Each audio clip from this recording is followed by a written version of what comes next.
Nah, halo semuanya. Perkenalkan, nama aku William Mustomi. Aku dari program studi Ilmu Komunikasi kelas 2024B. Aku dari Fakultas PS35 Magetan. Aku dengan NIM 079.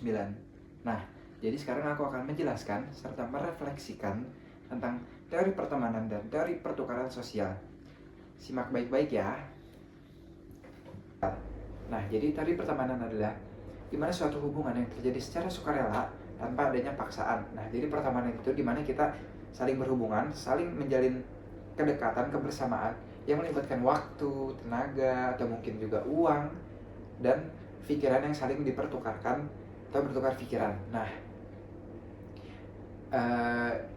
dimana itu tuh akan muncul sifat kepedulian, dimana kepedulian bukan lagi menjadi suatu kewajiban dalam pertemanan, melainkan rasa saling memahami dan saling merasakan, dan dimana kepedulian tersebut dapat menimbulkan trust atau kepercayaan. Nah, jadi di sini aku akan merefleksikan tadi pertemanan itu dalam pertemanan aku. Nah, jadi aku tuh berasal dari Bekasi dan aku tuh punya teman di Bekasi namanya Yahdi, dimana kita nih ketemu di suatu coffee shop dimana aku dulu tuh kerja di situ, dan dia tuh kebetulan senior aku, dan kita nih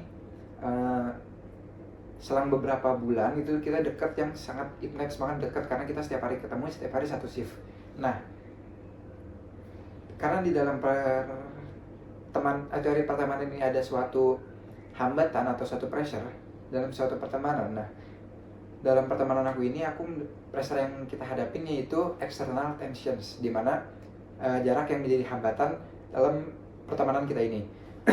Nah, terus cara aku untuk meredakan atau mengatasi si pressure-nya ini dengan cara, mungkin ini kayak cara-cara kayak orang biasanya sih, kayak misalkan tuh kayak kita chattingan, kayak misalkan kita tuh chattingan nanyain kabar, kayak sekarang dia gimana, kerjaannya gimana gitu, dan dia juga nanyain kok kayak kuliah lu gimana gitu. Nah, terus mungkin kalau misalkan kita di waktu luang itu, misalkan kayak di Sabtu atau di Minggu kan itu weekend, terus itu libur, kita tuh nyempatin waktu buat video call, dimana kan kalau misalnya kita video call kan kita bisa ngeliat reaksi dia langsung ya, kita jadi bisa ngobrol sama dia, bisa bercanda bareng, bisa ngeliat reaksi mukanya dia. Nah, jadi kayak mungkin itu sedikit mengobati rasa kerinduan. Mungkin buat sebanyak orang kayak kita video call, apalagi kita kan cowok, itu kayak aneh atau kayak alay gitu, tapi itu menurut aku enggak sih, karena itu salah satu cara kita untuk menjaga si pertemanan kita itu biar nggak putus pertemanan ini gitu ya. Terus karena kan sayang banget kalau misalnya kita kayak kita udah temenan lama tapi kita itu tuh bisa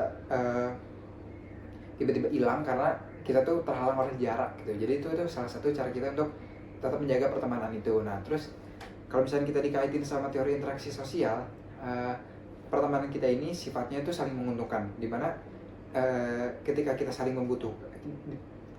membutuhkan, aku atau Yadi itu bisa, kita tuh otomatis kayak mengusahakan agar kita bisa ngebantu satu sama lain gitu. Nah, terus di teori interaksi sosial kan ini dia ada beberapa poin, ada beberapa faktor ya. Contohnya dia tuh ada 4 faktor. Yang pertama itu reward, kedua cost, yang ketiga outcome, dan yang keempat tuh comparison. Nah, aku akan menjelaskan faktor-faktor itu di pertemanan aku. Yang pertama ada rewardnya aku berteman sama Yadi itu,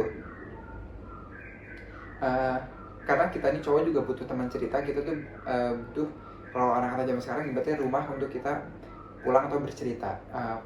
Jadi karena kita udah dekat, jadi kita kalau misalnya aku mau cerita atau dia cerita, nah kita tuh larinya ke kita berdua ini. Jadi kayak kita ini saling cerita satu sama lain. Jadi kayak walaupun di sini kita punya teman, jadi tetap beda kalau misalnya kita, karena kita udah percaya trustnya tadi itu satu sama lain, karena kita udah punya trust satu sama lain gitu. Nah, terus yang kedua ada cost. Nah, mungkin costnya itu kalau misalkan kayak aku mau ketemu sama Yadi atau kita mau main, itu kan otomatis aku di Magetan, dia di Bekasi, otomatis kan agak aku yang harus ke Magetan, aku yang harus ke Bekasi, karena kayak dia kan juga kerja ya, dia tuh nggak punya waktu libur banyak, paling cuma sehari atau 2 hari, dan itu kan kayak kalau sehari 2 hari itu kayak sayang gitu. Jadi kayak mending aku yang kesana, dan kalau misalnya aku kesana tuh aku harus ngeluangin waktu, ngeluangin uang juga, karena kan lumayan PP ke Bekasi. Terus yang ketiga itu ada outcome itu mungkin kenyamanan di antara kita ya, kayak misalkan kedekatan emosional kita kan yang udah dekat, kayak kita udah tahu karakteristik satu sama lain, jadi kayak lebih enak dan lebih nyaman aja sih kalau misalnya kita kayak curhat berdua atau kita ngobrol tentang masalah pribadi kita berdua. Terus yang paling penting sih saling membantu ya, saling membantu ketika yang satu ini lagi membutuhkan. Nah kita tuh emang saling membantu banget gitu, jadi kayak sebisa mungkin kalau misalnya kita bisa bantu, kita harus bantu gitu. Nah terus yang terakhir itu ada compression. Nah jadi di sini tuh aku bukan yang punya teman, di sini tuh aku punya teman. Kebetulan juga banyak yang dari Bekasi kok di sini ya, tapi kan kayak aku rasanya kayak beda aja gitu. Rasa yang aku dapetin di pertemanan ini tuh nggak mungkin, kalian juga ngerasain kayak kita punya teman tapi di pertemanan kita tuh nggak bisa dapet rasa di pertemanan kita sebelumnya. Jadi kayak ada orang-orang yang sulit tergantikan dalam suatu pertemanan gitu loh, atau dalam suatu hubungan pasti kan. Nah jadi kayak mungkin kalau misalkan kayak aku di pertemanan kali ini tuh yang di sini mungkin kita kayak ngebahasnya tuh selingkuh kampus, entah itu organisasi, mata kuliah, kayak atau percintaan yang di sini gitu. Nah terus kayak kalau misalkan sama Yahdi itu dulu aku lebih ke hal-hal pribadi aku. Jadi kita kan balik lagi ke tadi trustnya tadi ya. Jadi kita udah percaya satu sama lain, terus jadi kita kayak ngebicarain atau kita bahas tuh lebih ke intens ke pribadinya kita sendiri. Jadi kayak entah itu ada kita masalah pribadi, entah itu ada kita kayak keresahannya, jadi kita bisa curhatin ke satu sama lain gitu sih. Kalau dari faktor-faktor dari si interaksi sosialnya itu, dari keempatnya tadi. Nah mungkin segitu dulu yang bisa aku jelasin tentang teori pertemanan dan teori interaksi sosial, serta merefleksikannya tadi ke teman aku sendiri. Saya Wildan Bustami, mungkin cukup sekian, terima kasih. Assalamualaikum warahmatullahi wabarakatuh. See you guys.